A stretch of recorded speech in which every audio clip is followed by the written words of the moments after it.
सब तस्वीरों में कैद हो गया। लेकिन पार्टी और संघ के लिए आडवाणी को मोदी की तारीफ करनी ही पड़ी।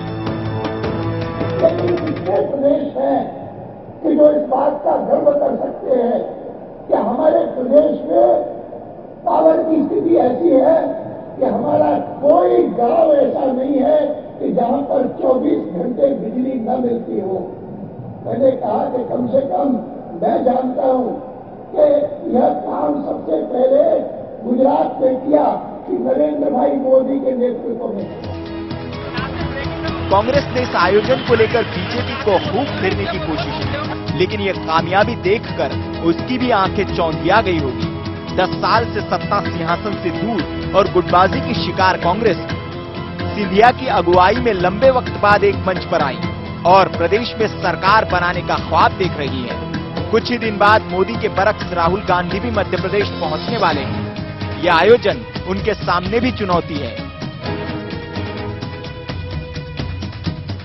कि कम से कम महाकुंभ न सही, राहुल के लिए कुंभ का ही इंतजाम करा दे। खबर भारती के लिए भोपाल से अनूप सक्सेना की रिपोर्ट।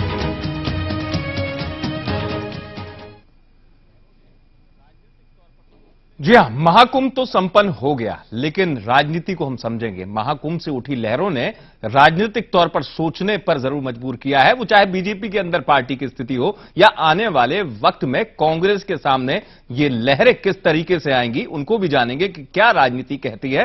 चर्चा की हम शुरुआत करेंगे। शुरुआती तौर पर हमारे साथ चर्चा में जुड़ रहे हैं, भोपाल से हैं राकेश शर्मा, प्रवक्ता हैं बीजेपी के। मेरे साथ स्टूडियो से हैं प्रज्ञान भट्टाचार्य जी, संपादक खबर भारती।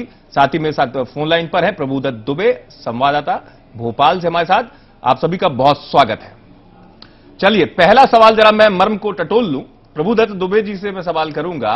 प्रभुदत्त थे भोपाल में, पूरी स्थितियों को देखते रहे। प्रभुदत्त, महाकुंभ दरअसल केवल एक नाम नहीं था, महाकुंभ प्रतिष्ठा का वो महाकुंभ था जिसके जरिए पार्टी बहुत कुछ संदेश देना चाह रही थी। वो महाकुंभ में उठे सैलाब से अपने मायनों को बताना चाह रही थी। पहली नजर में आप ये बताइए कि पार्टी क्या वास्तव में अपने संदेश को दे पाने में सफल हुई और किस तरीके का नजारा महाकुंभ का था? प्रभुदत्त, आपसे मेरा सवाल। बिल्कुल बिल्कुल अमित, हम आपको बता दें कि जिस तरह से महाकुंभ के लिए भारतीय जनता पार्टी ने तैयारियां की थी और पूरे जोर शोर से बूथ स्तर तक के कार्यकर्ताओं को यहाँ लाने की कवायद की गई थी, तो उसमें भारतीय जनता पार्टी पूरी तरह से सफल हुई है। इस बात को माना है Guinness book of world record में। भारतीय जनता पार्टी ने जिस तरह से अपनी उपस्थिति दर्ज कराने के लिए उनको बुलाया था, तो उनकी भी टीम पहुंची थी और उन्होंने भी माना है कि 3 लाख के लगभग कार्यकर्ता इस महाकुंभ में उपस्थित हुए। लेकिन जो नजारा भारतीय जनता पार्टी ने आज मध्य प्रदेश में दिखाया है, उससे साफ नजर आ रहा है कि सत्ता की हैट्रिक पाने के लिए उन्होंने जो जोर आजमाइश की है, उसमें पूरी तरह से वो सफल हुए हैं। और यहाँ आने के बाद जमहूरी मैदान पे उन्होंने पूरी तरह से अपनी ताकत को दिखाया है। हालांकि अमित, हम आपको बता दें कि छुटपुट घटनाएं यहाँ पर हुई हैं जिसमें कार्यकर्ताओं को उपेक्षित भी दिखना पड़ा है वहां पर। और वहां पर जैसे रघुनंदन शर्मा जी आए थे, जो सांसद हैं, उन्हें वहां से वापस लौटना पड़ा और उन्होंने एक बहाना बताया है कि हमारे घर में तबीयत खराब हो गई। लेकिन वहां पर जो हम मौजूद थे, खबर भारती की टीम मौजूद थी, तो वहां पर उन्होंने इस बात को कहा कि यहाँ पर सम्मान नहीं दिया जा रहा। साथ ही प्रहलाद पटेल वहां से वापस हो गए। उन्होंने कहा कि वो कार्यकर्ता थे, भारतीय जनता पार्टी के बड़े कार्यकर्ता थे, उमा भारती के खासा शुभचिंतक माने जाते थे, आज वो वापस आ गए।